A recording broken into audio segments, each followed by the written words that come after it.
দেখতে দেখতে শীত তো চলে এলো, আর শীতের দিনে ঘুরতে কে না পছন্দ করে। হাতে যদি সময় একটা দিন থাকে তাহলে এখানে অবশ্যই ঘুরে আসতে পারেন। হ্যাঁ, একদমই তাই, আপনি ঠিকই ধরেছেন। আমি আলিপুর চিড়িয়াখানার কথা বলছি, যেখানে 150 বছর উপলক্ষে নতুন নতুন পশু এবং নতুন নতুন পাখি আপনারা দেখতে পাবেন।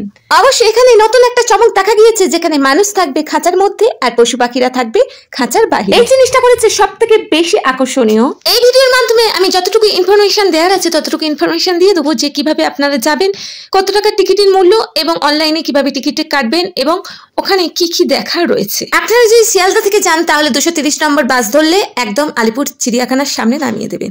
আর আপনারা যদি হাওড়া দিয়ে যান তাহলে ওখানেও চিড়িয়াখানার একটা বাস আছে, সেই বাসে উঠলে আপনাকে চিড়িয়াখানার সামনে একদম নামিয়ে দেবে। হাওড়া থেকে চিড়িয়াখানা যাবার বাসের মূল্য মাত্র মাথা পিছু 25 টাকা।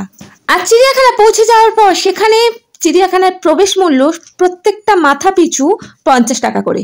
আর হ্যাঁ, যদি আপনারা অনলাইনে টিকিট বুক করতে চান সেই ব্যবস্থাটাও ওখানে আছে। আর একটা কথা তো বলাই হয়নি, আপনারা যদি মেট্রো করে যান তাহলে রবীন্দ্র সদনে নেমে অবশ্যই জুয়ের বাস ধরবেন, আপনারা একদম ডাইরেক্ট চিড়িয়াখানায় নেমে যাবেন। ওয়েট, এখনো তো শেষ হয়নি। ওপেনিং আওয়ার্স 9টা থেকে বিকাল 5টা পর্যন্ত, আর বৃহস্পতিবার জু বন্ধ থাকে। এবার এই 150 বছর উপলক্ষে জুকে অনেক সুন্দরভাবে সাজানো হয়েছে, আর একদিনের ছুটিতে অবশ্যই আপনারা ভিজিট করতে পারেন।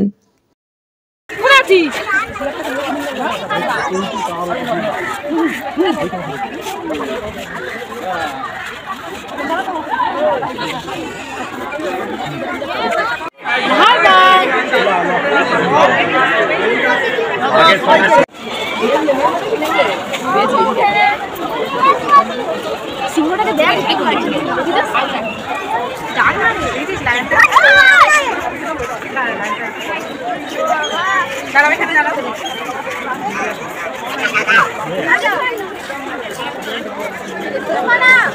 প্রবেশের মুখেই দেখতে পাবেন আপনারা বাঘ। এই বাঘের ঘোরাফেরাটা সব থেকে আকর্ষণীয়, একদম রোমাঞ্চকর। তার পাশাপাশি দেখতে পাবেন এই ব্ল্যাক বার্ডগুলো, এগুলো দারুণ দেখতে এবং এগুলো নতুন এবারে এসেছে। তার পাশাপাশি ময়ূর আছে, ময়ূর নিচেও আছে এবং ওপরেও কয়েকটা ময়ূর রয়েছে। এবার দেখতে পাবেন আপনি জিরাফ। জিরাফগুলো কিন্তু সত্যি সুন্দর, এত সামনাসামনি না, অনেকেই অনেক বছর এসেছেন, এত সামনাসামনি কিন্তু পশু পাখি দেখতে পাননি। কিন্তু এই বছরে অনেকটাই সুযোগ সুবিধা করে দিয়েছে এতটা সামনে থেকে দেখার জন্য।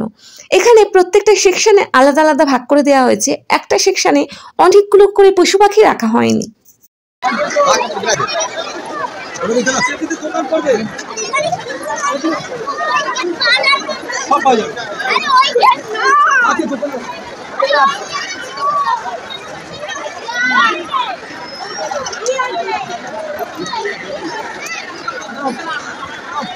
আমরা যখন গিয়েছিলাম তখন কিন্তু সিংহ ভীষণ রকম টায়ার্ড, হয়তো ঘুমাচ্ছে, কারণ গুহা থেকে সিংহ কোনোটাই বের হয়নি। তবে একটা সিংহ একদম গাছের গায়েতে চুপটি করে শুয়ে আছে।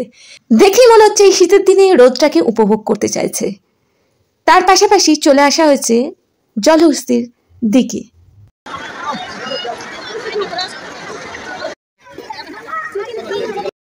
একটা কথা বলে রাখি, এখানে আলিপুর চিড়িয়াখানা চেনে না এমন কোনো মানুষ নেই।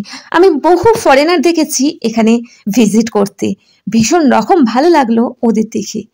এটা হচ্ছে কুমিরের একদম ছোট্ট বাচ্চাগুলো, যেগুলো সব থেকে ছোট ছোট হয়, সেগুলো কুমিরের বাচ্চাগুলো এখানে ঘোরাফেরা করছে। আর এটা হচ্ছে এক ধরনের সাপ, যে সাপটা সত্যি আমি নামটা ভুলে গেছি, আপনারা জানলে অবশ্যই কমেন্টের মাধ্যমে আমাকে জানাবেন এই সাপটার সম্ভবত নামটা কি।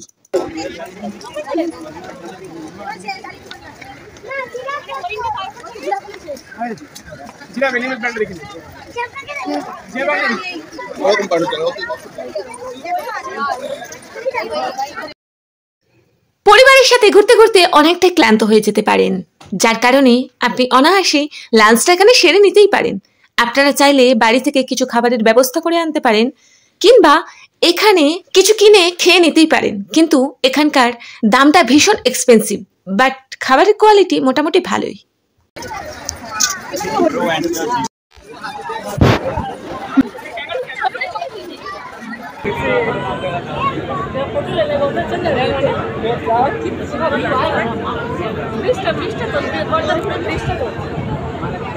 ব্রিজ আসলাম, ওটা ধরে থাকবে।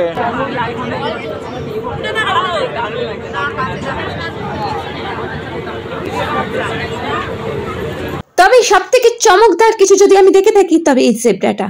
আমি প্রথমে ভেবেছিলাম এটা সত্যি স্টিল ফটো বা অন্য কিছু, কিন্তু পরে নড়াচড়া করতে বুঝতে পারলাম এটা সত্যিকারের জেব্রা। বাট এত কাছ থেকে এত বড় জেব্রা আমি সত্যিই দেখি নাই। সত্যি দুর্দান্ত লাগছিল এবং সব থেকে সুন্দর লাগছিল। আশা করি আজকের ভিডিওর মাধ্যমে অনেক কিছু তুলে ধরতে পেরেছি, কিন্তু যেগুলো আমি পারিনি সেগুলো অবশ্যই স্টিল ফটোর মাধ্যমে দিয়ে দেব, কারণ কিছু কারণে সমস্ত ক্লিপ তুলে ধরা হয়নি। ভিডিওটি কেমন লাগলো অবশ্যই জানাবেন এবং ভালো লাগলে ভিডিওটি অবশ্যই একটা লাইক কমেন্ট অবশ্যই করবেন। সকলে ভালো থাকবেন, সুস্থ থাকবেন এবং দেখা হবে পরবর্তী একটা ভিডিওর মাধ্যমে। না